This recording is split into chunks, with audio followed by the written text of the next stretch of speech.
أعوذ بالله من الشيطان الرجيم. بسم الله الرحمن الرحيم. السلام علیکم ورحمۃ اللہ وبرکاتہ.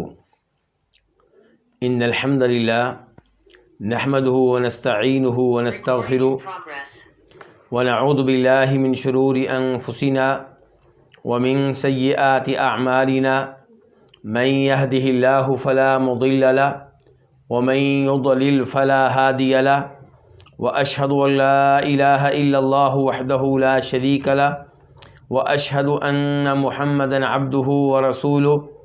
يا ايها الذين امنوا اتقوا الله حق تقاته ولا تموتن الا وانتم مسلمون. يا ايها الناس اتقوا ربكم الذي خلقكم من نفس واحده وخلق منها زوجها وبث منهما رجالا كثيرا ونساء واتقوا الله الذي تساءلون به والأرحام إن الله كان عليكم رقيبا. يا أيها الذين آمنوا اتقوا الله وقولوا قولا سديدا يصلح لكم أعمالكم ويغفر لكم ذنوبكم ومن يطع الله ورسوله فقد فاز فوزا عظيما. أما بعد فإن خير الحديث كتاب الله وخير الهدي هدي محمد صلى الله عليه وسلم وشر الأمور محدثاتها وكل محدثة بدعة وكل بدعة ضلالة وكل ضلالة في النار. آج کے درس کا تعلق ہے اس کتاب سے جس کا نام ہے الفوائد. یہ امام ابن القیم رحمہ اللہ کی کتاب ہے. اس موضوع پہ گفتگو کرنے سے پہلے ایک دو اعلانات سن لیجئے گا. پہلا اعلان یہ ہے کہ آئندہ درس 10 منٹ پہلے ہوا کرے گا.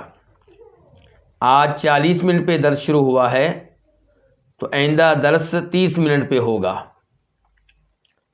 سعودی عرب کے حساب سے 7:30 پہ 7:30 پہ.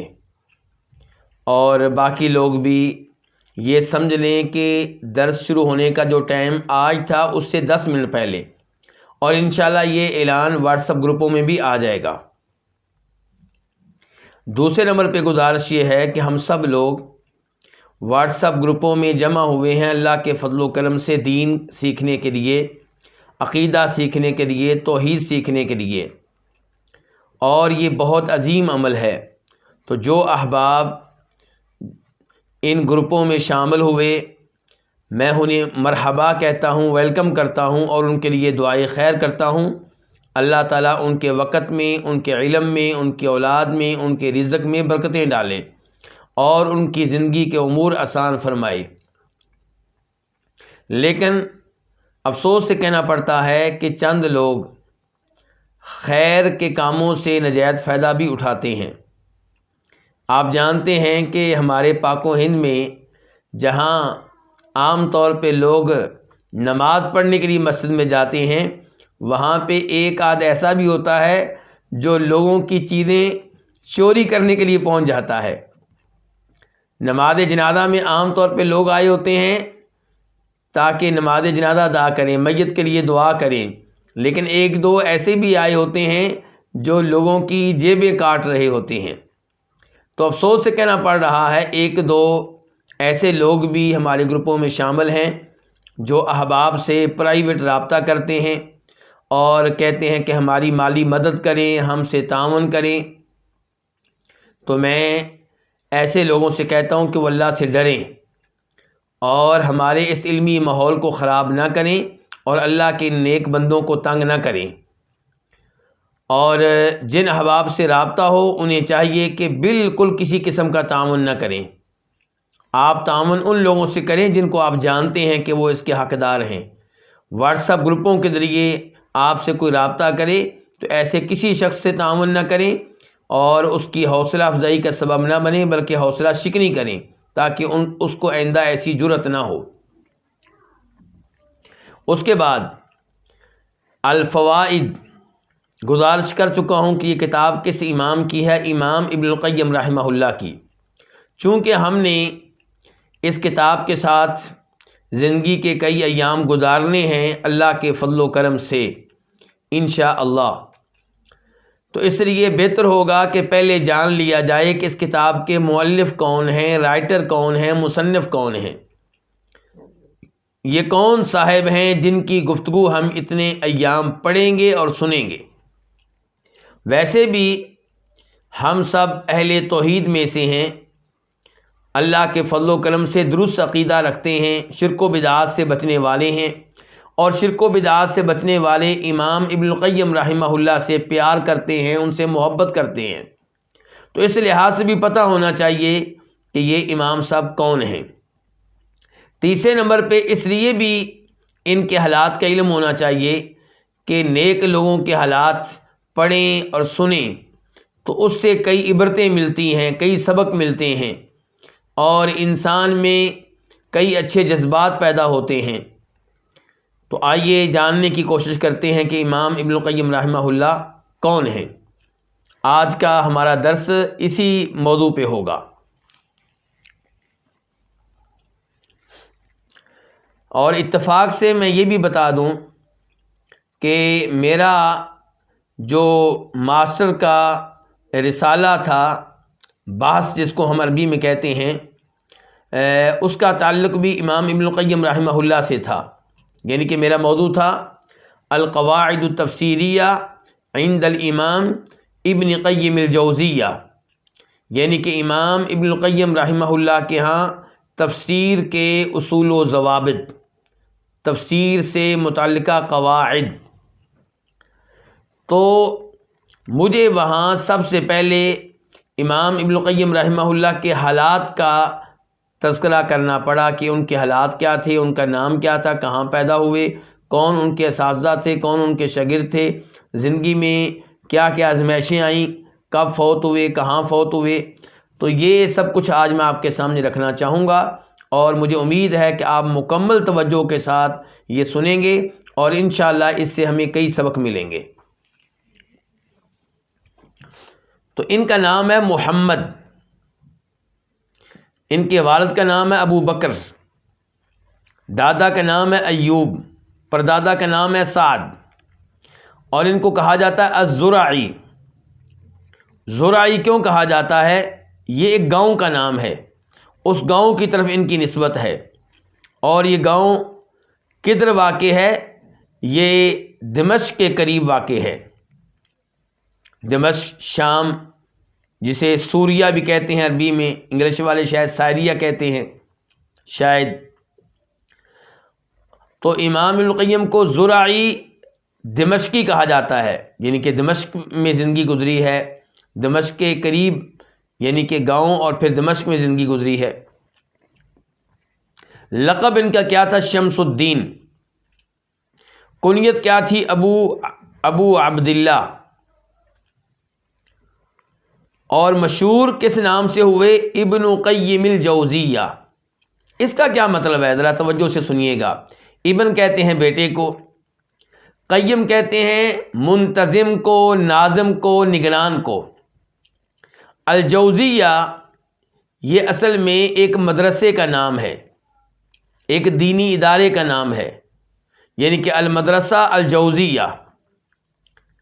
اس مدرسے کا نام جوزیہ کیوں تھا؟ کیونکہ اس کو قائم کرنے والے مشہور و معروف مفسر امام ابن الجوزی کے بیٹے تھے۔ امام ابن الجوزی یہ مشہور و معروف مفسر گزرے ہیں، جن کی تفسیر کا نام تھا زاد المسیر فی علم التفسیر۔ ان کی ایک اور کتاب تھی نواسخ القرآن، ایک اور کتاب تھی تلبیس و ابلیس۔ تلبیس و ابلیس بڑی شاندار کتاب ہے، پڑھنے والی ہے۔ اس میں انہوں نے وعدے کیا کہ شیطان انسان کو گناہ میں مبتلا کرنے کے لیے، بدعات میں مبتلا کرنے کے لیے، شرک میں مبتلا کرنے کے لیے کیسے کیسے دھوکے دیتا ہے۔ تو یہ جو امام ہیں، ان کے بیٹے نے مدرسہ قائم کیا۔ چونکہ ان کے والد کا نام، ان کے والد مشہور تھے ابن الجوزی سے، تو مدرسے کا نام پڑ گیا مدرسہ الجوزیہ۔ اب ایک وقت آیا کہ امام ابن القیم جو ہیں، ان کے والد صاحب اس مدرسے کے نگران اعلیٰ مقرر ہوئے، منتظم مقرر ہوئے، ناظم مقرر ہوئے۔ تو وہ کیا ہو گیا پھر؟ قیم الجوزیہ، یعنی کہ جوزیہ مدرسے کے نگران اعلیٰ۔ اب یہ ہمارے جو امام ہیں جن کا نام محمد ہے، جن کی کتاب ہم پڑھ رہے ہیں، ان کا نام کیا مشہور ہو گیا؟ ابن قیم الجوزیہ، یعنی کہ جوزیہ مدرسے کے جو ناظم ہیں ان کا بیٹا، آسان اردو میں کہہ سکتے ہیں ناظم صاحب کے بیٹے، نگران اعلیٰ صاحب کے بیٹے۔ تو یہ ہے جی ابن قیم الجوزیہ۔ اب آپ نے یا تو کہنا ہے ابن القیم، ناظم صاحب کا بیٹا، مراد یہ ہے کہ جوزیہ مدرسے کے ناظم صاحب کا بیٹا، یا آپ نے کہنا ہے ابن قیم الجوزیہ۔ جب آپ ابن قیم الجوزیہ کہیں گے تو قیم کے اوپر الف لام نہیں پڑھنا، کیونکہ قیم مضاف، الجوزیہ مضاف الیہ، تو مضاف کے اوپر آپ الف لام نہیں پڑھیں گے۔ یا پھر جوزیہ چھوڑ دیں، آپ کہیں ابن القیم، اب آپ الف لام پڑھ سکتے ہیں، ناظم صاحب کا بیٹا، یا کہیں ابن قیم الجوزیہ، جوزیہ مدرسے کے ناظم صاحب کا بیٹا۔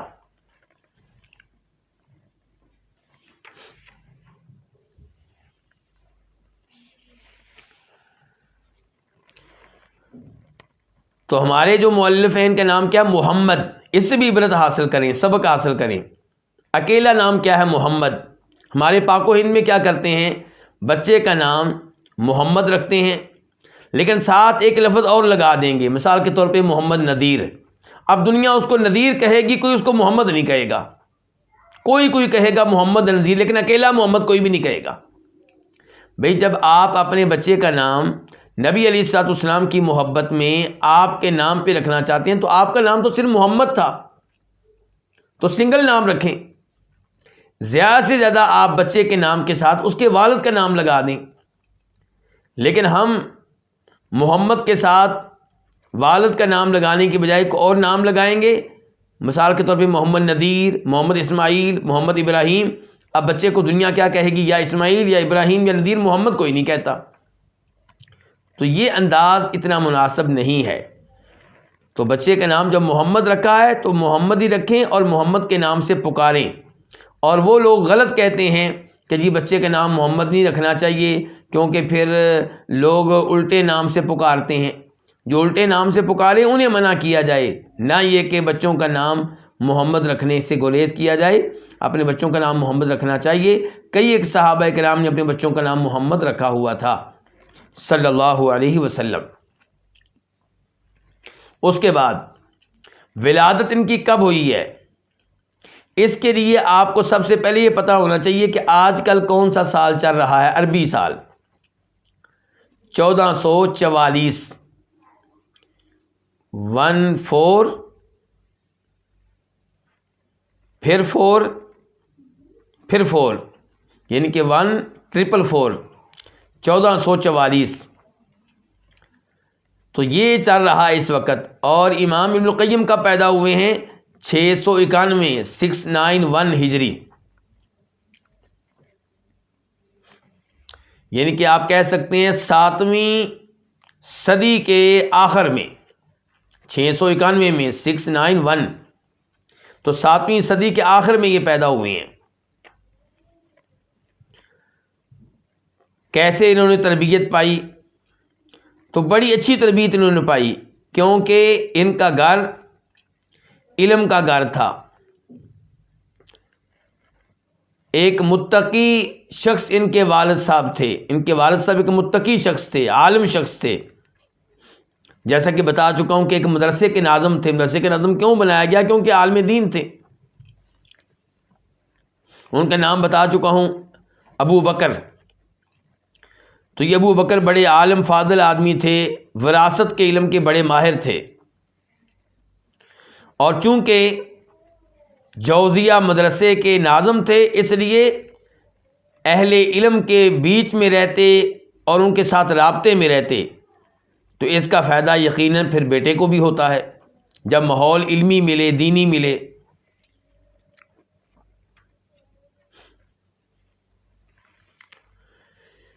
امام ابن القیم رحمہ اللہ نے 7 سال کی عمر کو پہنچنے سے پہلے احادیث کا علم لینا شروع کر دیا تھا۔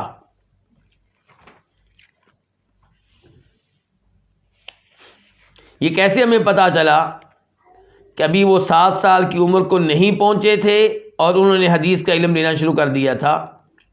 کیونکہ وہ اپنے ایک استاد کے بارے میں کہتے ہیں جو مشہور ہیں الشہاب العابر کے لقب سے، یعنی کہ وہ جو خوابوں کی تعبیر کرنے میں ماہر تھے۔ تو امام ابن القیم اپنے اس استاد کا تذکرہ کرتے ہوئے کہتے ہیں کہ میں نے ان سے کئی ایک احادیث سنی ہیں، لیکن یہ جو علم ہے خوابوں کا علم یہ میں نہیں لے سکا، کیونکہ میری عمر بہت چھوٹی تھی، تھوڑی تھی، اور وہ جلد فوت ہو گئے۔ اب یہ جس استاد کا تذکرہ کر رہے ہیں وہ استاد کب فوت ہوئے ہیں؟ وہ فوت ہوئے ہیں بہت جلدی۔ تو جب آپ ان کی تاریخ وفات کو دیکھیں گے تو پھر آپ کو پتہ چلے گا کہ اس کا مطلب یہ نکلا کہ امام ابن القیم 7 سال کی عمر کو پہنچنے سے پہلے ان سے احادیث کا علم لے رہے تھے، لے چکے تھے۔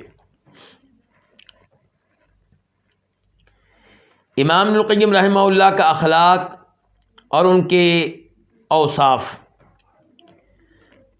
نمبر 1، اللہ کی مخلوق کو تنگ نہیں کرتے تھے، کسی کو پریشان نہیں کرتے تھے۔ اور یہ کس نے بتایا ہمیں؟ یہ امام ابن کثیر نے، جن کی تفسیر ابن کثیر ہے۔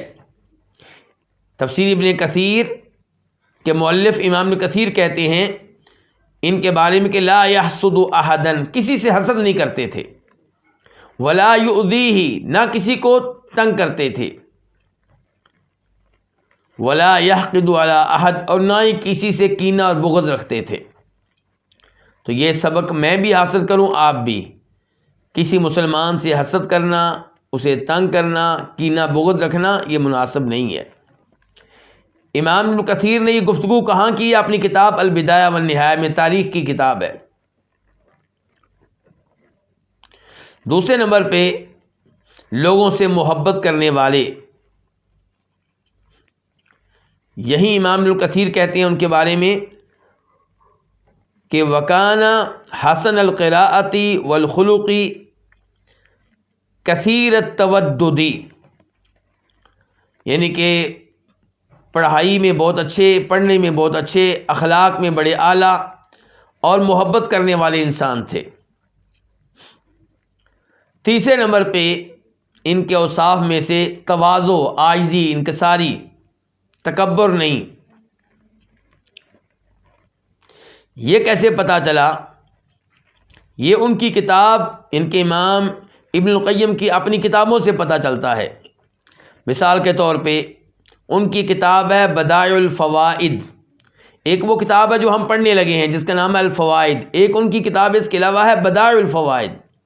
تو اپنی کتاب بدائع الفوائد میں کسی موضوع پہ گفتگو کرنے کے بعد کہتے ہیں فَهَذَا مَا ظَهَرَ لِي فِي هَذِهِ اللَّفْظَةِ، اس لفظ کے بارے میں یہ وہ چیزیں ہیں جو میرے ذہن میں آئی ہیں۔ فَمَنْ وَجَدَ شَيْئًا فَلْيُلْحِقْ بِالْهَامِشِ، اگر کسی کو کوئی اور چیز ملے تو وہ میری کتاب کے حاشیے میں لکھ دے۔ یشکر اللہ وعبادہ لہ سعیا، اللہ تعالیٰ اس کی اس محنت کی قدر کرے گا اور اللہ کے بندے بھی اس کا شکریہ ادا کریں گے۔ فإن المقصود الوصول إلى الصواب، کہتے ہیں ہمارا مقصد کیا ہے کہ ہم حق بات تک پہنچ جائیں۔ فإذا ظہر وضع ما عداه تحت الأرجل، جب حق بات مل جائے، درست بات مل جائے تو دیگر باتیں پاؤں کے نیچے رون دی جائیں گی۔ گویا کہ کہنے اگر کوئی اور حق بات، یہ میں نے جو بیان کیا ہے میرے نزدیک یہ حق ہے، لیکن اگر کوئی سمجھتا ہے کہ یہ حق نہیں ہے، اس کے پاس حق ہے، تو وہ اپنا حق لے آئے، میں اپنی بات کو جوتے کے نیچے رون ڈالوں گا اور اس کی بات کو لے لوں گا۔ ایک اور کتاب ہے ان کی مدارج السالکین، اس میں ایک امام صاحب کی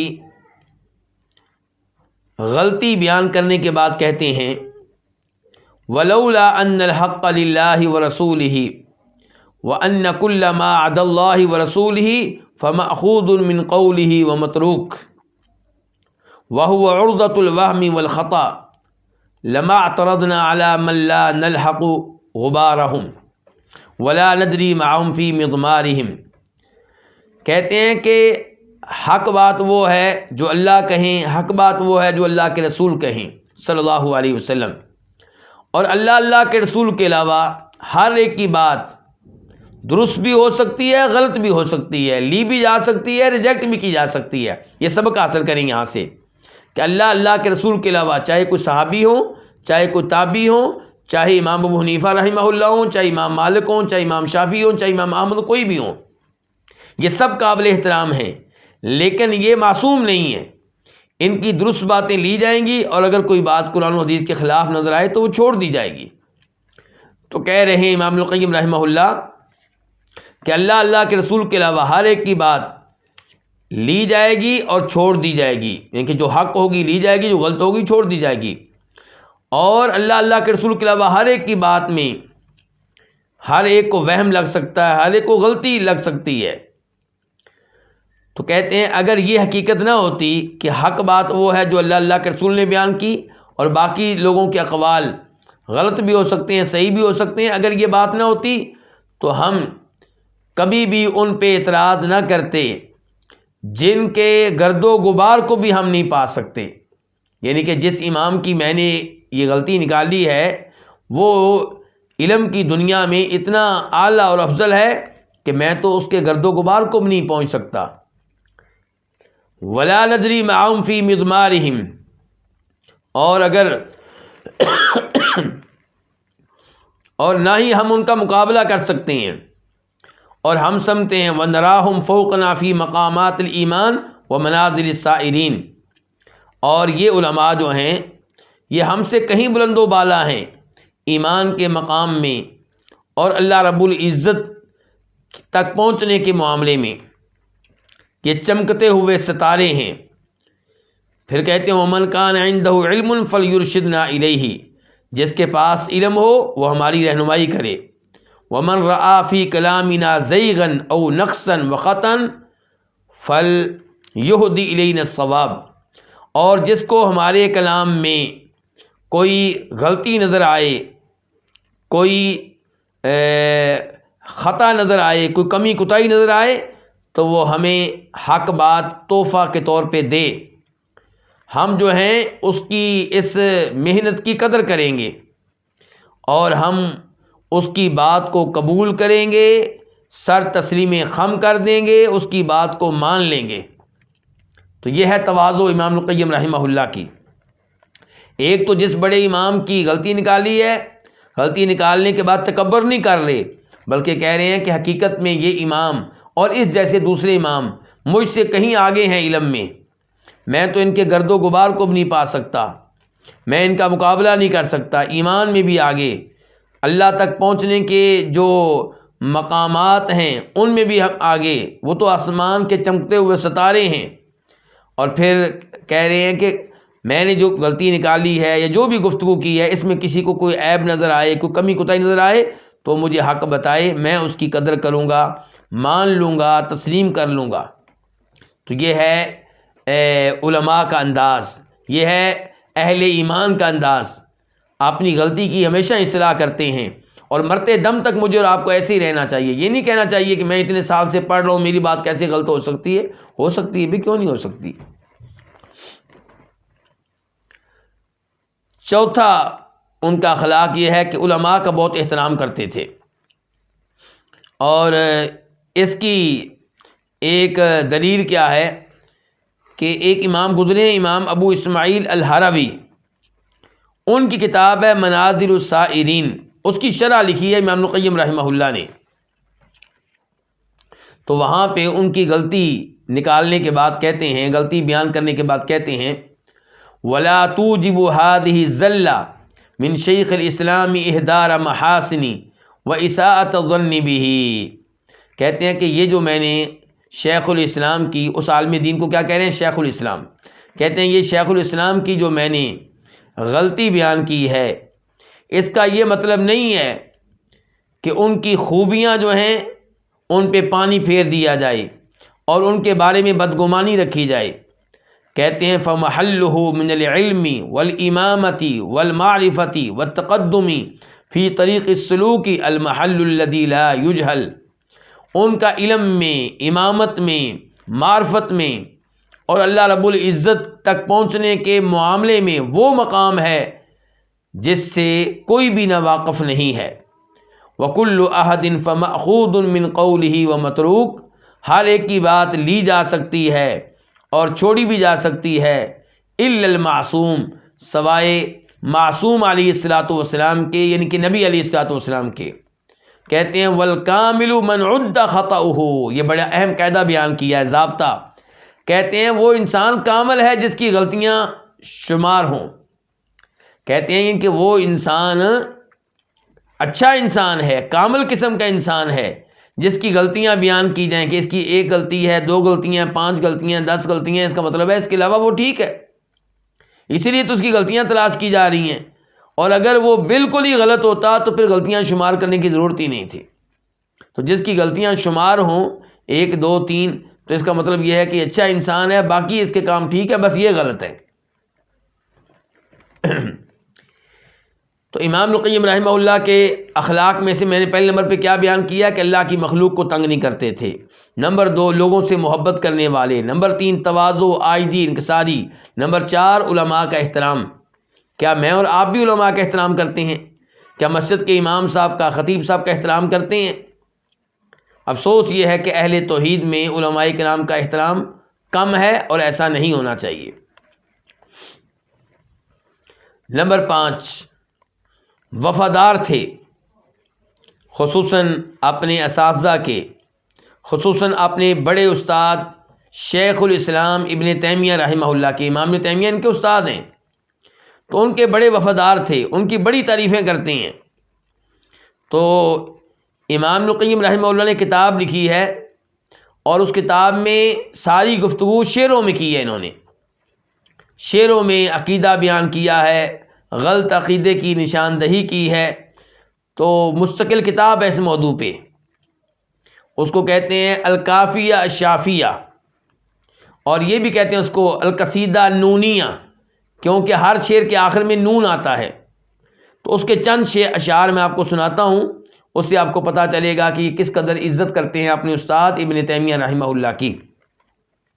کہتے ہیں یا قومی واللہ العظیم نصیحتا من مشفق واخل لکم معوانی، کہ اے میری قوم، اللہ عظیم کی قسم، عظمت والی اللہ کی قسم، ایک نصیحت کر رہا ہوں، ایک نصیحت ہے جو لے لو اپنے بھائی کی طرف سے اور اپنے مشفق بھائی کی طرف سے۔ کہتے ہیں جربت ھذا کلہ ووقعت فی تلک الشباک وکنت ذا طیران، کہ میں نے، یعنی کہ اس شعر سے پہلے وہ تذکرہ کر رہے ہیں ان لوگوں کا جو اللہ کی صفات کا انکار کرتے ہیں۔ اللہ کی صفات الفاظ کی حد تک مان بھی لیں تو معنی نہیں مانتے، تعویلیں کرتے ہیں۔ تو کہتے ہیں میں نے ان تمام امور کا تجربہ کیا ہے، یعنی کہ میں بھی انہی میں سے تھا، میں بھی اس گمراہی میں واقع تھا، میں بھی ان کے جال میں پھنسا ہوا تھا۔ کہتے ہیں حتی اتاہ لی الالہ بلطفہ من لیس تجزیہ یدی ولسانی، یہاں تک کہ اللہ نے میرے لیے میسر کر دیا اپنے فضل و کرم سے وہ انسان جس کے احسان کا بدلہ نہ میری زبان چکا سکتی ہے، نہ میرا ہاتھ چکا سکتا ہے۔ اشارہ کس کی طرف کرے؟ ابن تیمیہ کی طرف سے۔ ان کے میں گمراہ تھا، گمراہ قسم کے لوگوں کے ساتھ تھا، ان کے جال میں پھنسا ہوا تھا، میرے عقائد ٹھیک نہیں تھے، حتیٰ کہ اللہ نے میرے اوپر انعام کیا۔ اللہ نے انعام کیا کیا کہ اللہ نے مجھے توفیق دی ایک ایسے انسان سے ملنے کی جس نے میرے اوپر اتنا بڑا احسان کیا ہے کہ میں اس کا شکریہ ادا کرنے کا حق ادا نہیں کر سکتا۔ میری زبان میرے ہاتھ. کہتے ہیں حبر اتا من ارض حران فیا اہلا بمن قد جاء من حرانی. ایک بڑا عالم دین آیا حران شہر سے. حران شہر کہاں ہے؟ شام اور ترکیہ کے درمیان. آج کل مجھے یاد نہیں ہے کہ شاید یہ ترکیہ میں ہی ہو آج کل. تو آپ کو پتہ ہے شام اور ترکی یہ دو ایسے ملک ہیں جن کا بارڈر آپس میں ملتا ہے. تو یہ بارڈر کے علاقے کے قریب یہ شہر ہے. تو کہتے ہیں ایک عالم دین جو حران شہر سے آیا، میں خوش آمدید کہتا ہوں اس عالم دین کو جو حران سے آیا، یعنی کہ ابن تیمیہ کو. فاللہ یجزیہ الذی هو اہلہ من جنت المأوی مع الرضوان. اللہ اس کو جزا دے، وہ جزا جس کا وہ حقدار ہے. اللہ اس کو جزا دے جنت کی شکل میں، اور ساتھ ساتھ یہ کہ اللہ اس پہ راضی ہو جائے. آپ دیکھ رہے ہوں گے ہر شعر کے آخر میں نون آ رہا ہے. کہتے ہیں قبضت یداہ یدی وصار فلم نرم حتی ارانی مطلع الایمانی. کہتے ہیں اس نے دونوں ہاتھوں سے میرا ہاتھ پکڑ لیا اور مجھے لے کے چل پڑا، یہاں تک کہ اس نے مجھے ایمان کی حقیقت دکھا دی اور مجھے ایمان کی راہ دکھا دی، ایمان کا راستہ دکھا دیا. تو یہ دیکھیں یہاں پہ کتنی وفاداری کا مظاہرہ کر رہے ہیں اپنے استاد ابن تیمیہ رحمہ اللہ کے ساتھ. اور وفاداری کا یہ عالم ہے کہ امام ابن تیمیہ کی وجہ سے انہوں نے ماریں کھائی ہیں، جیل میں گئے ہیں، لیکن ثابت قدمی کا مظاہرہ کیا ہے. چنانچہ حافظ ابن حجر رحمہ اللہ کہتے ہیں وَاعْتُقِلَ مَعَ ابن تیمیہ بالقلعۃ، کہ ان کو یعنی کہ ابن القیم کو ابن تیمیہ کے ساتھ قلعے میں قیدی بنا دیا گیا. بعد ان اہین وطیف به علی جمل مضروبا بالدرہ، لیکن جیل میں ڈالے جانے سے پہلے اونٹ پہ بٹھا کر چکر لگائے گئے، لوگوں کے سامنے ذلیل کیا گیا، اونٹ پہ بٹھایا گیا، چکر لگایا گیا، اور ساتھ ساتھ کوڑے مارے جا رہے تھے. فلما مات افرج عنہ، جب ابن تیمیہ فوت ہوئے تب ان کو جیل سے نکالا گیا. وامتحن مرۃ اخری، ایک مرتبہ پھر ان کو آزمائش میں ڈالا گیا. بسبب فتاوی ابن تیمیہ، اس لیے کہ کچھ موضوعات پہ یہ وہی فتویٰ دیتے جو ابن تیمیہ کا فتویٰ تھا. تو ماریں کھائی ہیں، جیل میں گئے ہیں، ذلت برداشت کی ہے، لیکن اپنے استاد کے ساتھ وفادار رہے ہیں. ان کا اخلاق میں، ان کی عادات میں چھٹی چیز یہ ہے کہ حق بات کہنے میں بڑی جرت رکھتے تھے، حق بات کہنے میں ڈرتے نہیں تھے. امام شوکانی ان کے بارے میں کہتے ہیں کان متقیدا بالادلۃ الصحیحہ معجبا بالعمل بها غیر معول علی الرأی صادعا بالحق لا یحابی فیہ احدا ونعمت الجرأۃ، کہ وہ صحیح دلائل کے پابند تھے، یعنی کہ قرآن و حدیث کے صحیح دلائل کی پابندی کرتے تھے، ضعیف روایات نہیں، من گھڑت واقعات نہیں، صحیح دلائل. اور اس پہ عمل کر کے بڑے خوش ہوتے تھے، انہیں فخر تھا کہ میں قرآن و حدیث پہ عمل کرتا ہوں،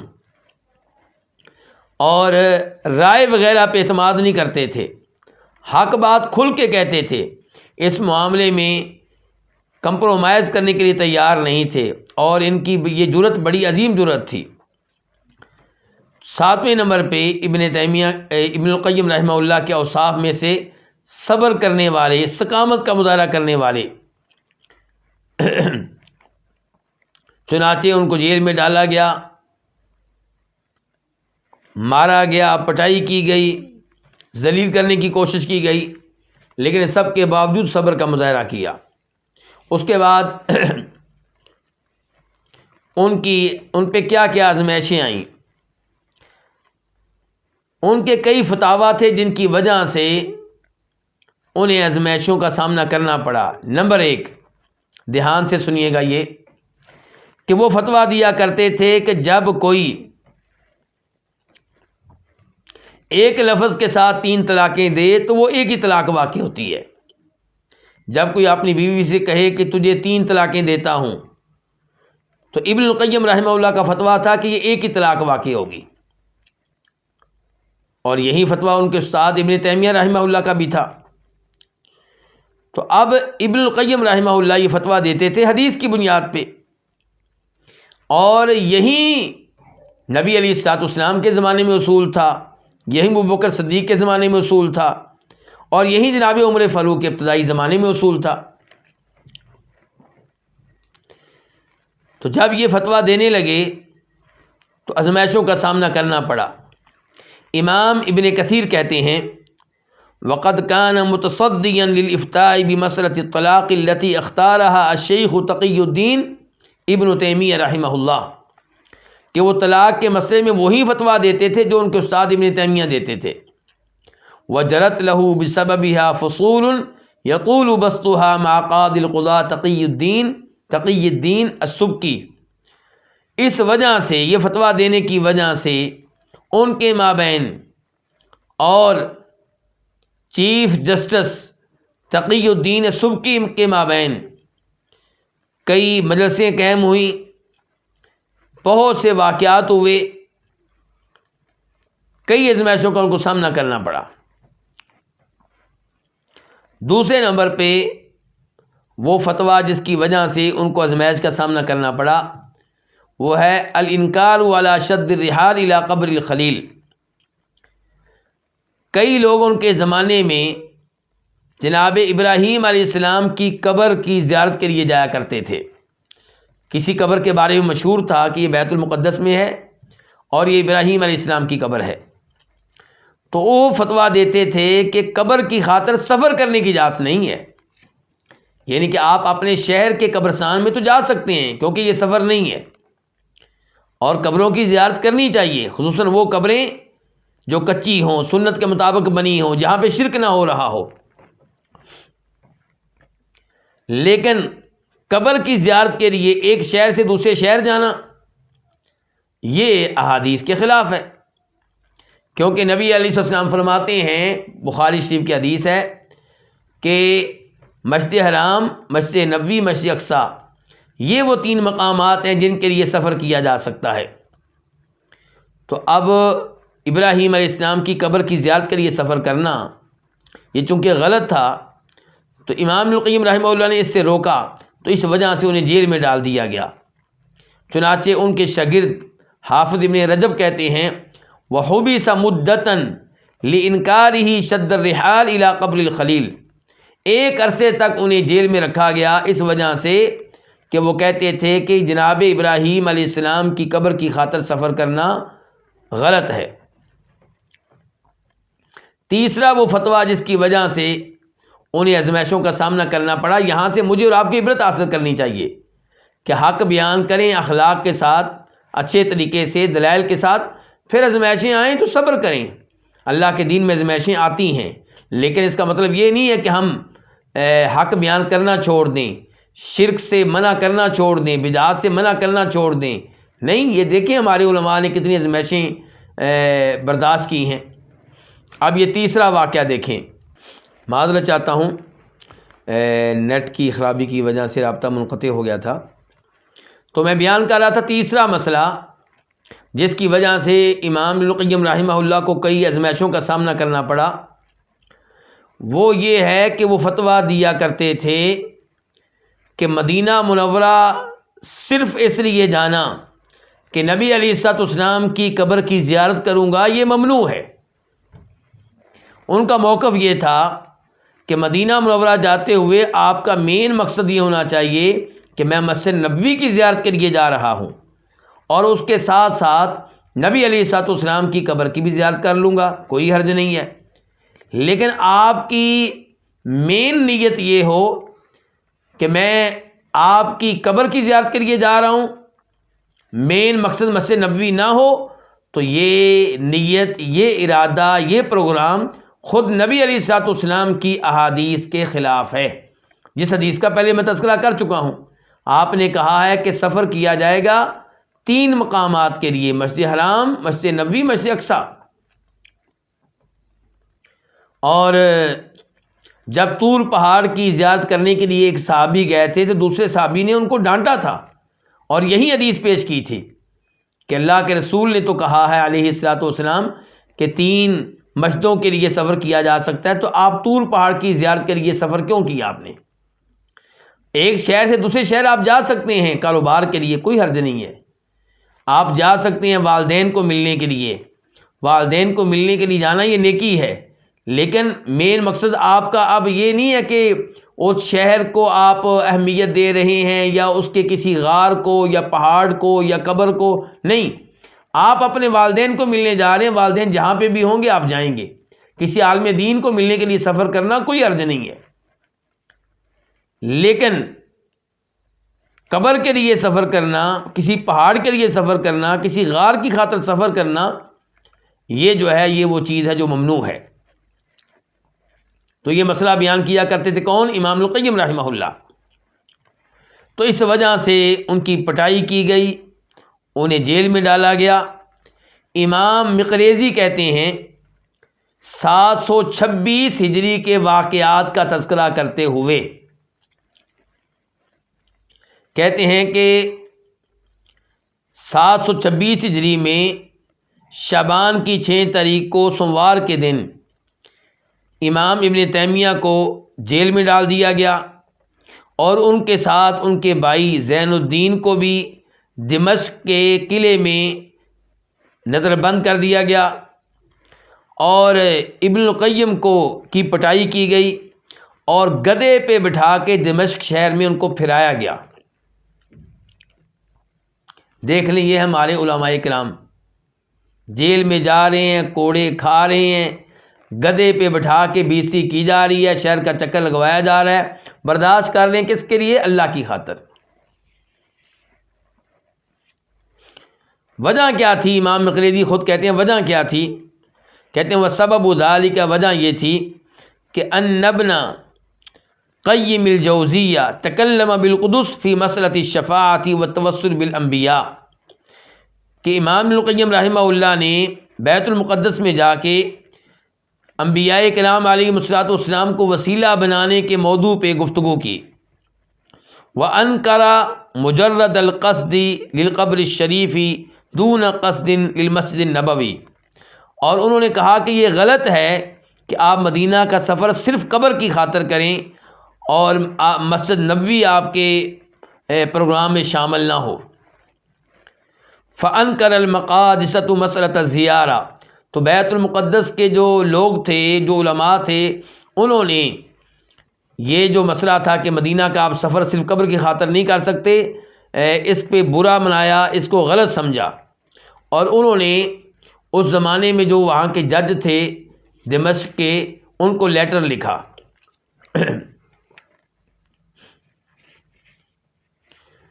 تو یعنی کہ اس وجہ سے پھر ان کو مار پڑی اور جیل میں ڈالا گیا اور گدھے پہ بٹھا کے پھرایا گیا۔ آگے کہتے ہیں مقریزی کہ مسئلہ طلاق، 3 طلاقیں دیں ایک موقع پہ، تو 1 طلاق ہوگی یا 3 ہوں گی، اس موضوع پہ بھی گفتگو ہو چکی تھی ابن تیمیہ کی، تو دمشق کے فقہا ان کے خلاف ہو گئے، اور جب بیت المقدس کے علماء کے بھی لیٹر پہنچے تو پھر کیا کیا گیا؟ پھر ابن تیمیہ اور ابن القیم کو جیل وغیرہ میں ڈال دیا گیا اور ابن القیم کی پٹائی کی گئی، انہیں جیل میں بھی ڈالا گیا۔ پھر اس مسئلے کی وجہ سے، یعنی کہ یہ کہ مدینہ کا سفر صرف قبر کی خاطر کرنا یہ درست نہیں ہے، اس مسئلے کی خاطر ابن قیم جیل میں ہی رہے یہاں تک کہ ابن تیمیہ فوت ہو گئے۔ جب وہ فوت ہوئے تب ان کو جیل سے نکالا گیا۔ چنانچہ امام ابن کثیر کہتے ہیں 728 ہجری کے واقعات کا تذکرہ کرتے ہوئے 728 کہ 20 ذی الحجہ منگل کے دن ابن القیم کو رہائی ملی اور وہ قلعے میں نظر بند تھے۔ کب سے نظر بند تھے؟ 726 ہجری سے، گویا کہ 2 سال نظر بند رہے اس مسئلے میں، ان کی یہ مسئلہ بیان کرنے کی وجہ سے۔ فوت کب ہوئے ہیں؟ فوت ہوئے ہیں 751 ہجری میں، 751۔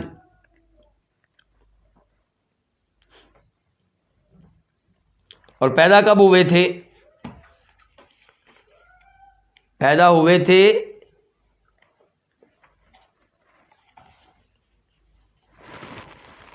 91 میں، جی ہاں 691 میں، 691 میں، اور فوت کب ہوئے ہیں؟ 751 میں۔ تو کتنی عمر ہوئی؟ 60 سال۔ اور دمشق کی جامعہ اموی مسجد ہے، وہاں پہ ان کی نماز جنازہ ادا کی گئی۔ اب آتے ہیں امام القیم رحمہ اللہ کے علمی زندگی کے علمی پہلو کی طرف۔ تو یہ گفتگو پہلے ہو چکی ہے کہ 7 سال سے پہلے وہ علم لے رہے تھے۔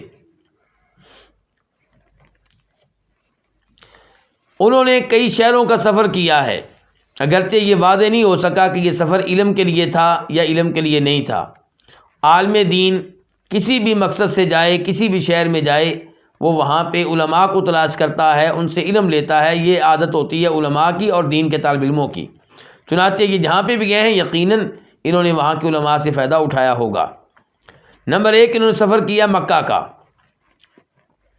خود امام ابن القیم رحمہ اللہ اپنی کتاب الداء والدواء اور زاد المعاد میں کہتے ہیں وَكُنْتُ بِمَكَّةَ مُدَّةً تَعْتَرِينِي أَدْوَاء وَلَا أَجِدُ طَبِيبًا وَلَا دَوَاء۔ کہتے ہیں کہ مکہ میں ایک عرصہ تک مجھ پہ کئی بیماریاں حملہ کرتی رہیں، نہ کوئی طبیب ڈاکٹر ملتا تھا اور نہ کوئی دوائی ملتی تھی۔ فَكُنْتُ أُعَالِجُ نَفْسِي بِالْفَاتِحَةِ، میں اپنا علاج کرتا تھا سورہ فاتحہ کے ذریعے۔ سبق حاصل کریں میں بھی اور آپ بھی۔ فَأَرَى لَهَا تَأْثِيرًا عَجِيبًا، تو میں سورہ فاتحہ کی بڑی عجیب تاثیر دیکھا کرتا تھا۔ کہتے ہیں مکہ میں تھا، بیمار ہو جاتا، حکیم ڈاکٹر نہیں ملتے تھے، وہاں پہ میڈیسن یا کوئی دوائی نہیں ملتی تھی، تو میں اپنا علاج سورہ فاتحہ کے ذریعے کرتا، سورہ فاتحہ کے ذریعے اپنے آپ کو دم کرتا۔ تو اپنے آپ کو خود دم کیجیے سورہ فاتحہ کے ذریعے، قرآن کی دیگر صورتوں کے ذریعے۔ تو یہ کہہ رہے ہیں میں سورہ فاتحہ کے ذریعے اپنے آپ کو دم کرتا، اور دم کرنے کے بعد میں دیکھتا کہ اس نے میرے اوپر کتنا اثر ڈالا ہے، میری صحت کتنی بہتر ہو گئی ہے۔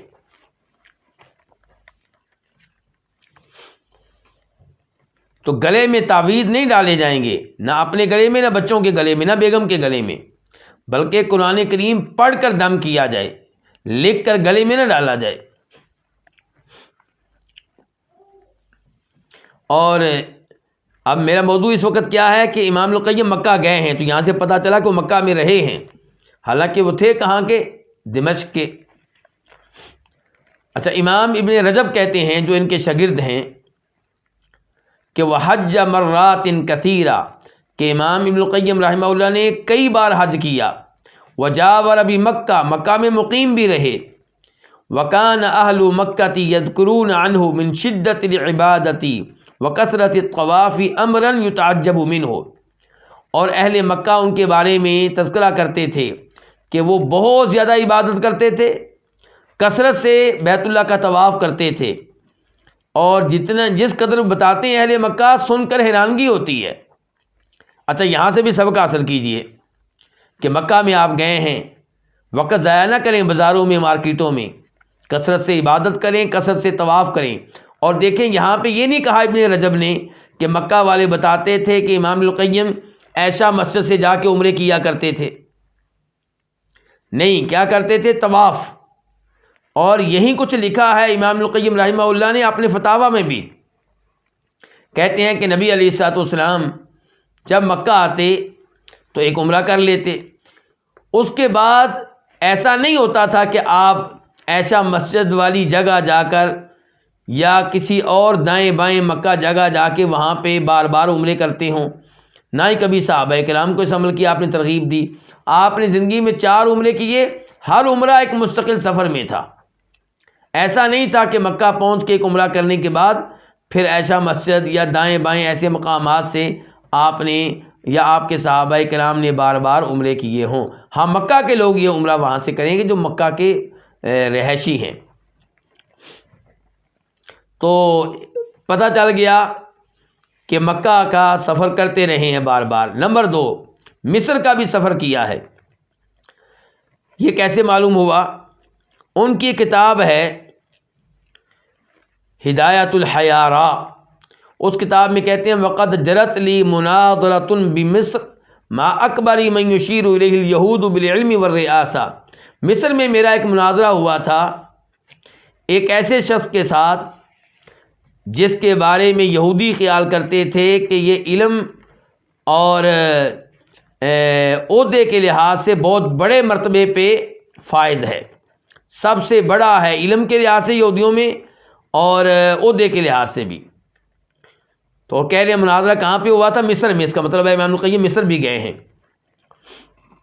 اور امام مقریزی کہتے ہیں ان کے بارے میں وقدیم القاہرۃ غیر مرۃ، کہ ابن القیم قاہرہ شہر میں کئی بار آئے۔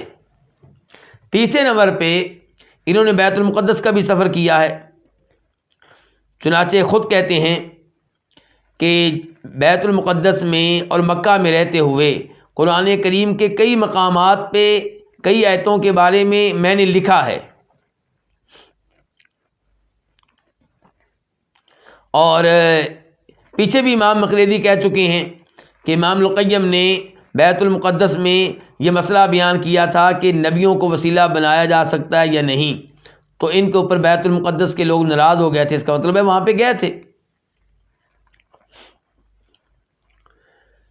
اچھا، اب یہ پتہ چل گیا کہ مکہ بھی گئے ہیں، مصر بھی گئے ہیں، بیت المقدس بھی گئے ہیں، لیکن واضح طور پہ یہ پتہ نہیں چل سکا کہ ان 3 شہروں میں علم لینے کے لیے گئے ہوں۔ تو علم لینے کے لیے گئے ہیں کہیں اور یا نہیں گئے، یہ نہ بھی پتہ چل سکے تو یہ پتہ ہونا چاہیے کہ وہ دمشق میں رہتے تھے، اور دمشق اس زمانے میں علماء کا مرکز تھا۔ تو دمشق میں رہتا ہے، اس زمانے میں اس کو علم کے لیے دوسرے شہروں میں جانے کی اتنی ضرورت نہیں تھی، کیونکہ دمشق خود علماء سے بھرا پڑا تھا۔ اب ہمارا موضوع ہے ان کے استاد۔ ان کے جو استاد ہیں ان کا نام بھی میں بس ذکر کروں گا، لیکن ایک استاد کی تفصیل میں جاؤں گا۔ تو ان کے ایک استاد ہیں شہاب العابر، جو خواب بیان کرنے میں بڑے ماہر تھے اور جن سے انہوں نے علم لیا تھا 7 سال کی عمر سے پہلے۔ اور ایک استاد ہے محمد بن ابی الفتح البعلبکی، ایک ہے صفی الدین الہندی، ایک ہے عیسیٰ المطاعم، ایک ہے ابن عبد الدائم، ایک مجد التونسی، اور ایک ان کے والد صاحب بھی ان کے استاد ہیں، اور ایک بہاؤالدین ابن عساکر، اور ایک ابن تیمیہ کے بھائی شرف الدین، وہ بھی ان کے استاد ہیں۔ اور شرف الدین سے میں آپ کو ایک بات بتاؤں گا، ایک فائدہ سن لیجئے گا کہ شرف الدین ابن تیمیہ امام ابن تیمیہ کے بھائی ہیں۔ انہوں نے امام ابن تیمیہ سے کہا ہوا تھا کہ بھائی آپ دین کا کام کریں، آپ کو کمانے کی کوئی ضرورت نہیں، آپ کا سارا خرچہ میرے ذمے۔ تو یہ بڑی اہم بات ہے۔ آپ اپنے بیٹے سے کہیں کہ بیٹا تم پڑھو، تمہارا خرچہ میرے ذمے۔ آپ اپنے بھائی سے کہیں بھائی تم پڑھو اور پڑھاؤ، علم دو، تقسیم کرو، تمہارا خرچہ میرے ذمے، میں کاروبار کر رہا ہوں۔ اور اگر بھائی نہیں تو آپ کے محلے کا کوئی طالب علم اچھا آپ کو لگتا ہے علم میں، پڑھائی میں، آپ اس سے کہیں آپ دین کا کام کریں، تبلیغ کریں، اور آپ کی سیلری میرے ذمہ۔ تو اس قسم کی سہولتیں علماء کرام کو دینی چاہیے تاکہ وہ کھل کے دین کا کام کر سکیں۔ آپ دیکھیں آپ کے گاؤں کی مسجد کے امام صاحب، خطیب صاحب کہیں مالی لحاظ سے تنگ نہ ہوں، آپ ان کو کہیں کہ مولانا صاحب آپ 24 گھنٹے دین کو دیں، دین کی تبلیغ کو، اور میں آپ سے تعاون کروں گا، آپ کاروبار کے چکر میں نہ پڑیں۔ تو اس قسم کی سہولتیں اور پیشکش کرنی چاہیے۔ تو امام ابن القیم کے بڑے استاد جو ہیں وہ امام ابن تیمیہ ہیں، اور امام ابن تیمیہ بہت ذہین تھے، بہت بڑے مفسر تھے، بہت بڑے عالم تھے، بہت بڑے فقیہ تھے، بہت بڑے مجتہد تھے۔ یہ الفاظ میرے نہیں ہیں، امام ذہبی کے ہیں۔ امام ذہبی ان کے شاگرد بھی ہیں اور مشہور امام ہیں۔ وہ کہتے ہیں الشیخ، الامام، العالم، المفسر، الفقیہ، المجتہد، الحافظ، المحدث، شیخ الاسلام، نادرۃ العصر، ذو التصانیف الباہرہ والذکاء المفرط، تقی الدین ابو العباس احمد۔ تو امام ابن تیمیہ کا نام کیا تھا؟ احمد. شاگرد کا نام کیا؟ محمد. ان کا نام کیا؟ احمد. احمد ابن عبد الحلیم مشہور ہے ابن تیمیہ کے لقب سے. تو ان کی بڑی بڑی عمدہ کتابیں ہیں.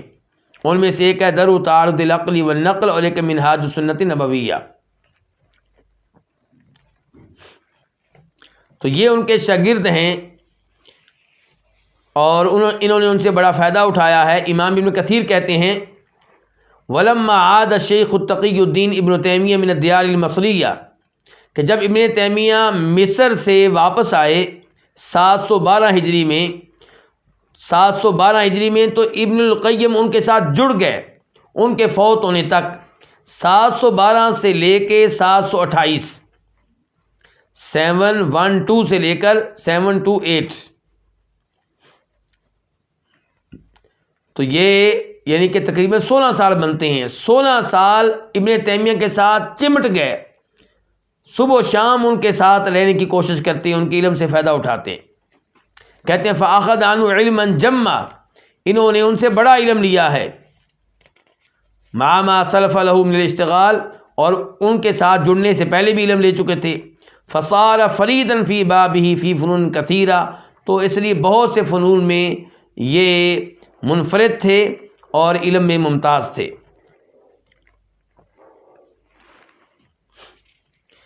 تو امام ابن القیم جو ہیں امام ابن تیمیہ کی نیکیوں میں سے ایک بڑی نیکی ہیں. چنانچہ حافظ ابن حجر کہتے ہیں کہ اگر ابن تیمیہ کی کوئی اور خوبی نہ ہو، کوئی اور نیکی نہ ہو سوائے ابن القیم کے، تو یہ اکیلی نیکی کافی ہے یہ بتانے کے لیے کہ ابن تیمیہ کتنے عظیم ہیں.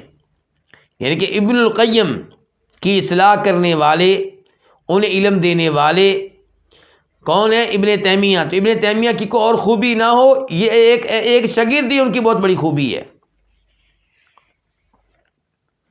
اور شاگرد ایسا جس کے علم کی ساری دنیا گواہی دیتی ہے.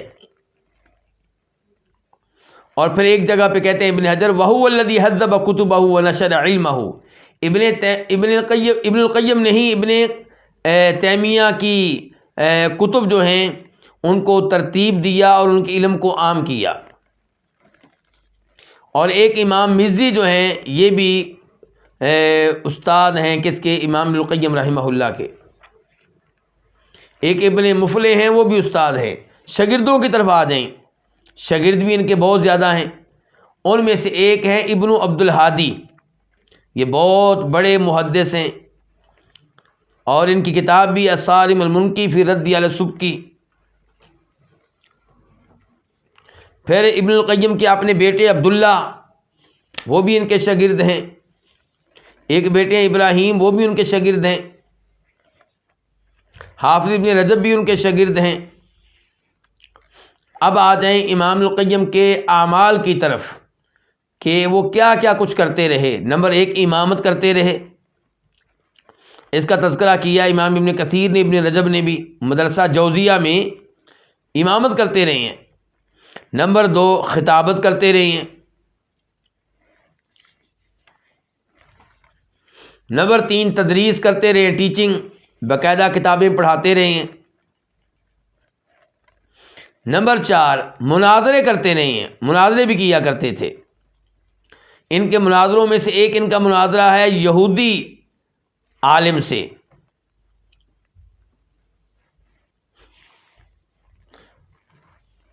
اور اس کا تذکرہ کرتے ہوئے ابن القیم کہتے ہیں کہ میں نے یہودی سے کہا کہ نبی علیہ الصلوۃ والسلام پہ تنقید کرو گے تو یہ اللہ رب العزت پہ تمہاری تنقید ہوگی.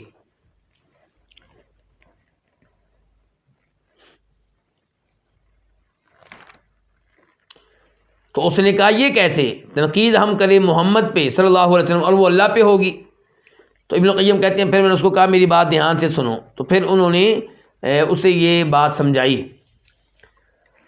تو یہ تذکرہ انہوں نے کیا اپنی کتاب التبیان فی ایمان القرآن میں. پھر ان کا ایک مناظرہ عیسائیوں کے علماء سے بھی ہوا ہے. چنانچہ وہ کہتے ہیں اپنی کتاب ہدایت الحیارہ میں کہ میں نے ایک عیسائی عالم سے مناظرہ کیا اور دن کا بڑا حصہ مناظرے میں گزر گیا. جب اس کے لیے حق واضح ہوا وہ تو حیران ہو گیا. تو پھر میں اور وہ دونوں تنہا تھے تو میں نے اس موقع پہ اس سے کہا بھائی حق کو اپنا لو, کیا رکاوٹ ہے, کیوں نہیں حق کو قبول کرتے, اسلام کیوں نہیں قبول کرتے؟ تو مجھ سے کہنے لگا کہ جب میں ان گدھوں کی طرف جاتا ہوں, یا اپنے عیسائیوں کے بارے میں کہہ رہا ہے, عیسائی پبلک کے بارے میں کہہ رہا ہے کہ جب میں ان گدھوں کے پاس جاتا ہوں تو وہ جناب والا میری بڑی عزت کرتے ہیں, اور ان کا مال, ان کی عورتیں, ان پہ میرا فیصلہ چلتا ہے, میرا کنٹرول چلتا ہے, جو بھی حکم دوں فوراً مانتے ہیں. اور دوسری طرف مجھے کوئی کام کرنا نہیں آتا, قرآن کا میں حافظ نہیں ہوں, نحو کا میں ماسٹر نہیں ہوں, آپ لوگوں کی فقہ بھی مجھے نہیں آتی, تو میں اگر مسلمان ہو گیا تو پھر بازاروں میں مجھے بھیک مانگنا پڑے گی, تو اس لیے میں تمہارا دین قبول نہیں کر سکتا. اس سے ایک تو پتہ چلا کہ امام ابن القیم رحمہ اللہ نے عیسائیوں سے بھی مناظرے کیے ہیں, اور یہ بھی پتہ چلا کہ لوگوں کے دین اسلام قبول کرنے میں بہت بڑی رکاوٹ کیا ہوتی ہے کہ میرا عہدہ چھن جائے گا, میری شہرت چھن جائے گی, میرا مال, میرا کاروبار جو ہے ٹھنڈا پڑ جائے گا. تو یہ چیز جو ہے نا, اس وجہ سے انسان حق کو قبول نہیں کرتا اور انسان بدتیوں کے ساتھ بدتی بن جاتا ہے, شرک کا ارتکاب کرنے والوں کے ساتھ ویسا بن جاتا ہے. جس ملک میں رہتا ہے اس ملک کے لوگوں کے اعمال کو اختیار کر لیتا ہے. ہندوؤں کے ساتھ رہتا ہے ہندو بن جاتا ہے, سکھوں کے ساتھ رہتا ہے سکھ بن جاتا ہے, عیسائیوں کے ساتھ رہتا ہے عیسائی بن جاتا ہے, یہودیوں کے ساتھ رہتا ہے یہودی بن جاتا ہے. تو یہ اپنی آخرت تباہ و برباد کرنے کے مترادف ہے. پھر وہ تذکرہ کرتے ہیں کہ ان کا ایک مناظرہ ایک بڑے بدتی سے ہوا.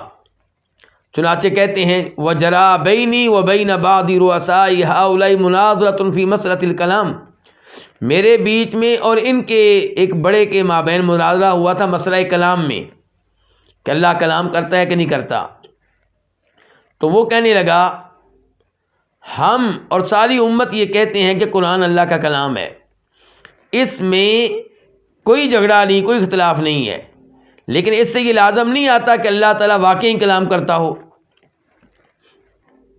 یہ تم نے کہاں سے لے لیا کہ اللہ واقعی کلام کرتا ہے؟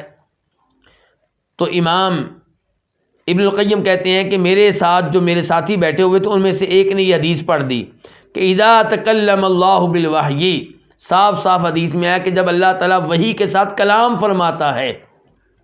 یہ ابو داؤد شریف کی حدیث ہے, نمبر ہے 4738 4738. تو اس سے پتہ چلا کہ اللہ واقعی کلام کرتا ہے. تو یہاں پہ کیا تذکرہ ہو گیا کہ ابن القیم کہہ رہے ہیں میں نے کہ بدتی سے مناظرہ کیا. چوتھے نمبر پہ انہوں نے تذکرہ کیا کہ ان کا ایک مقلد سے بھی مناظرہ ہوا. مقلد جو تقلید کرے امام ابو حنیفہ رحمہ اللہ کی, یا امام مالک کی, یا امام شافعی کی, یا امام احمد کی, کسی ایک بزرگ کو پکڑ لے کہ میں بس اسی کی ہر بات مانوں گا, آنکھیں بند کر کے مانوں گا, میں دلیل بھی نہیں اس سے پوچھوں گا, تو یہ تقلید ہے اور یہ غلط ہے. تو یہ امام صاحب کہتے ہیں وَلَقَدْ خَاطَبْتُ يَوْمًا بَعْدَ أَكَابِرِ هَؤُلَاءِ, یہ جو مقلد ہیں ان کے کسی بڑے سے میں نے گفتگو کی. فقلت له, تو میں نے اس سے کہا سألتک باللہ, میں اللہ کے نام پہ تم سے ایک سوال کرتا ہوں کہ لو قدر, فرض کر لیں, ان رسول حی بین اظہرنا, کہ رسول علیہ السلام ہمارے مابین زندہ ہوں, وقد واجہنا بکلامہ وبخطابہ, اور آپ براہ راست ہم سے گفتگو کریں, اکان فرضا علینا ان نتبعہ من غیر ان نعرضہ علی رأی غیرہ وکلام ومذہبہ, کیا ہمارا فریضہ یہ ہوگا کہ ہم اللہ کے رسول کی بات کو فوراً مان لیں اور آپ کی بات ماننے کے معاملے میں لوگوں سے مشورہ نہ لیں, یا یہ ہمارا واجب ہوگا کہ ہم آپ کی بات فوری طور پہ قبول نہ کریں, بلکہ ہم دیکھیں کہ دوسرے لوگ آپ کی بات کے بارے میں کیا کہتے ہیں.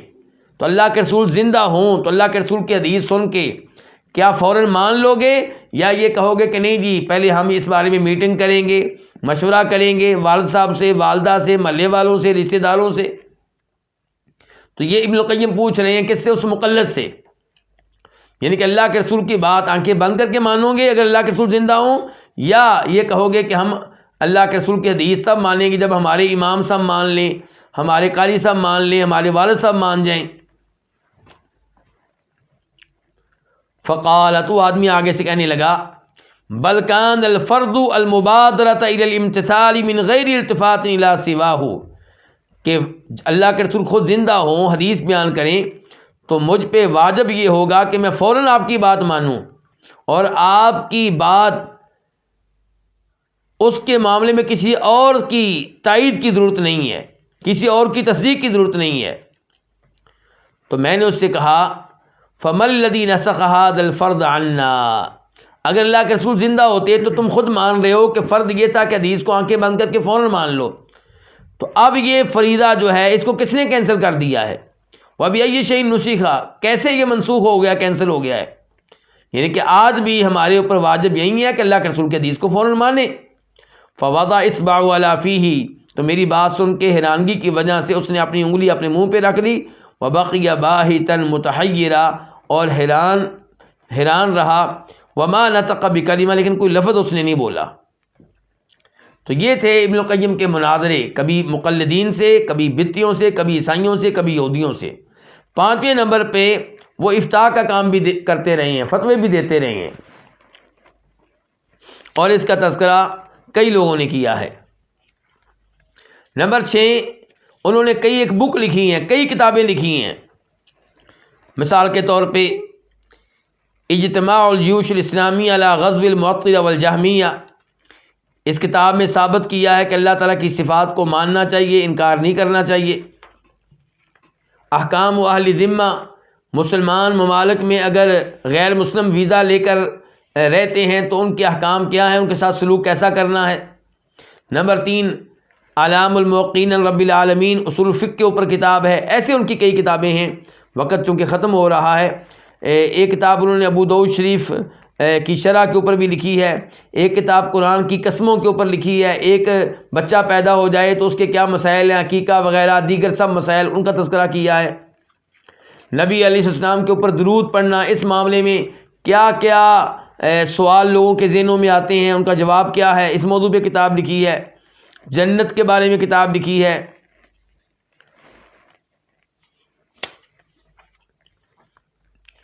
نماز میں رفع الیدین کے بارے میں کتاب لکھی ہے، روح کے بارے میں کتاب لکھی ہے، سیرت کے موضوع پہ کتاب لکھی ہے، تقدیر کے اوپر کتاب لکھی ہے، نماز پڑھنا اور ترک کرنا اس موضوع پہ کتاب لکھی ہے، اور فیصلہ کیسے کرنا ہے جج نے، اس موضوع پہ کتاب لکھی ہے۔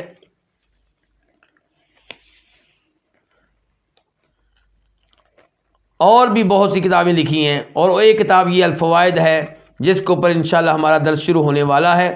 اور آج میں نے چاہا تھا کہ ہمیں پتہ چلے کہ امام ابن القیم رحمہ اللہ کون سے ہیں، اور پھر بھی ان کے بارے میں کئی باتیں رہ گئی ہیں، یقیناً رہ گئی ہیں، لیکن انشاءاللہ کچھ نہ کچھ آپ جان چکے ہوں گے کہ یہ امام ابن القیم یہ کتنے بڑے امام ہیں، کتنی زیادہ ان کی کتب ہیں، کتنے عظیم استاد کے شاگرد ہیں، اور ان کے اپنے شاگرد کتنے عظیم ہیں، کتنی آزمائشوں کا انہوں نے سامنا کیا دین کی خاطر، لیکن صبر کیا، دین کو ترک نہیں کیا، تکلیفوں کو برداشت کیا ہے۔ اور آج ہمارے احباب سود چھوڑنے کے لیے تیار نہیں ہے، کیوں جی؟ آزمائشیں آئیں گی، بھوک سے مر جائیں گے، یہ ہو جائے گا، وہ ہو جائے گا۔ یہ ایک مثال دے رہا ہوں، ہمارے کئی بھائی داڑھی نہیں رکھتے، لوگ کیا کہیں گے؟ کئی بھائی شلوار ٹخنوں سے نیچے لٹکائے رکھتے ہیں کہ اوپر کریں گے تو لوگ مذاق اڑائیں گے۔ اور ہمارے علماء نے جیلیں برداشت کی ہیں، کوڑے کھائے ہیں، اور آپ کہتے ہیں کہ لوگ مذاق اڑائیں گے۔ نہیں میرے بھائی، کامیابی اسی میں ہے کہ دنیا کی ذلت برداشت کر لیں، دنیا کی تکلیفیں برداشت کر لیں، لیکن جنت کے وارث بن جائیں، اور اپنے دین کو اور اپنی آخرت کو خطرے میں نہ ڈالیں۔ اللہ رب العزت سے دعا ہے کہ اللہ تعالی ہمیں صحیح معنوں میں علم لینے کی توفیق عنایت فرمائے۔ تو یہ میں اعلان پہلے بھی کر چکا تھا، پھر کر رہا ہوں، آئندہ جو منگل کے دن درس ہوگا وہ آج والے دن سے 10 منٹ پہلے ہوگا، یعنی 30 منٹ پہ درس شروع ہوگا، آج 40 منٹ پہ شروع ہوا تھا۔ اور ایسے ہی گزارش کی تھی کہ آپ کے گروپ میں جو لوگ موجود ہیں آپ ان کو پرائیویٹ میسج نہ کریں، لوگ تنگ ہوتے ہیں، آپ لوگوں کو پریشان نہ کریں، ایسا نہ ہو کہ آپ کی وجہ سے کوئی گروپ چھوڑ کے چلا جائے، علم سے دور ہو جائے تو آپ کو بھی گناہ ملتا رہے۔ اور پھر یہ گزارش کہ اگر کتاب کو آپ نے ابھی تک حاصل نہیں کیا کہ کتاب حاصل کریں اور اس کا پرنٹ نکلوائیں، بینڈنگ کروائیں اور کاپی پنسل لے کر بیٹھیں۔ انشاءاللہ ہم بہت فائدہ اٹھائیں گے دونوں کتابوں سے، کتاب التوحید سے بھی اور امام القیم رحمہ اللہ کی کتاب الفوائد سے بھی۔ اللہ تعالیٰ آپ سب کو جزائے خیر دے اور ہم سب کی محنتیں قبول فرمائے۔ یہ واٹس ایپ جو گروپ ہیں اس میں ریکارڈنگ بھی آتی ہے بعد میں، تو بعد میں ریکارڈنگ بھی آتی ہے، وہ ریکارڈنگ بھی آپ لے لیا کریں، لیکن آپ درس سے ناغہ نہ کریں، ریکارڈنگ کسی اور کو بھیج دیں۔ درس سے ناغہ کریں گے تو پھر آہستہ آہستہ آپ ریکارڈنگ بھی نہیں سن سکیں گے اور پھر آپ اس درس سے دور ہوتے چلے جائیں گے۔